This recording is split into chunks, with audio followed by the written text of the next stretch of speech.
my name is Cody Rogers, and today I'm going to show you how to add a grounded mountain hole.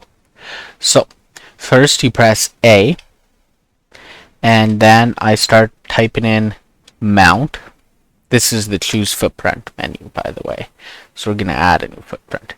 So as I type in mount, we can go see here, mountain hole, select that, and then press OK. You can select any of those ones too. There's many different mountain holes. And then escape. And then I want that one. And I press E.